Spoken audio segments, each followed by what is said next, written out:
Ma'am, government job se yaragadi ma'am tokpiro kedoroge. Mina di khalamgani ai government job se yamna secure oy adu oy ada oy. That is absolutely right. Chumi go nang na haido. Ado aina mu khanjaba matamda huziki matamda di ko government job khitan natragasu atopa mayam ama tawba yai hasa ai ngasi sigi videos dai ulamge. Hi everyone, my name is Thokchom Surmangol SIngh. I'm the founder of Asur.com and I'm on the mission to help 100,000 youth to teach the modern new way of education by developing your skill set by using my 5 pillars of success. So, ma'am, aina ngasigi video sida ko yam interesting oiba ai topic amtang haramge. Ko, ma'am, aina aigi career da aina mapanda 8 years ko hena international client ko ai loinak moiga thabak tominai not only US, UK, Australia, Canada, New Zealand ko. Not only that, Karazulady. Today sida aina nahanigi tamjarakpa moiga client serve torakpa aina service piroba. Adui ma'am do aina loinak poraga ai iramdam Manipur sida aina first time ko in the history aina program amakak tawi ko program se kaino hamatamda 7 days ki challenge samuju tawi adu su successful oiba ai chatra yawi adigi second da ko the most sina ai premium courses ni 60 days challenge anai je sigi challenge da aina pazana ayuk nungde nungdang pazana khonaraga ko ai lejariba ai chatra ko sidai sida aina takcha matamda ko khujita orsu result lakpuja dukki matek nam thina harawe karigumba ko nupa natraga nupi icham chamna technology gi skill lejadaba ko marketing gi skill kem mektaba digital kaino khangdaba adugi miduna level amada yorokpa matamda ai adukki matik harawe aduga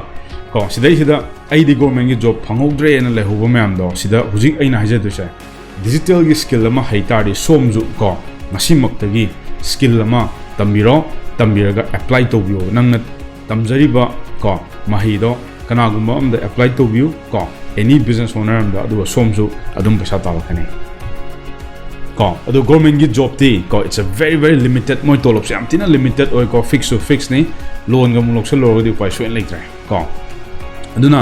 ko ayo kala di pesa pai ge hai tar di business to view ma'am niom chumna in a legal way white money tan view ko pesa pai ge hai tar di business in a quite problem la ma'am but in terms of digital when to tar ga di cost the investment amthina changde ko hoi some sort of investment macha amu di changi go nangi domain laiba hosting laiba ali nangi branded email ko these are some of the common stuff ni hadi policy manga ma tara ma adu pair ga su adum hodok pa yai ba nang ha ki ek yum dagi nangi phamung du dai dum hobu su yare ai ju the mind tar hodor ki ba ko as a youth ko as a entrepreneur do jo haja ge marketer jo haja ge adi hogula even ha me am da su go sigi digital gi skills ai aduki matik heninge not only that ko artificial intelligence jo at the same time si jo haibam darkar type me wa thaina di khalam gani ko tha taruk ama phasana tamjalo chahi ma phasana tamjalo aduga mu apply to ko lo hujik adu kemta adui matam na tra hajaninge me kaino ko 60 days book loidriba ko just 42-43 days a thamak tang helak pajida ko ai satrana crack to bang amak tar gadi noi kai ngamodeno si reality ni ma'am hoi hona de di aroi yam thina phajana di honai adubo blueprint namadi yam niom chumna paibam dakar tai aina tawjari se kaino je hana phajana khangbam dakar tai nangna tawjadoriba poche ko hana kana gumba ama adugi lambi da already chatpa mi amana ko magi sagi blueprint pb tarde nangi lambi ja duki madik thuni ba aduga nasan thanna tawbududi horokpoda kitang wagani aduna osa guru naraga tawbi ma'am soidamaki nahak mai pakani ko ado yam thina nungai bu numini sida aina somdasu ai some of the secret sources ka hajaram ge maludi kaino ham tanda number 1 da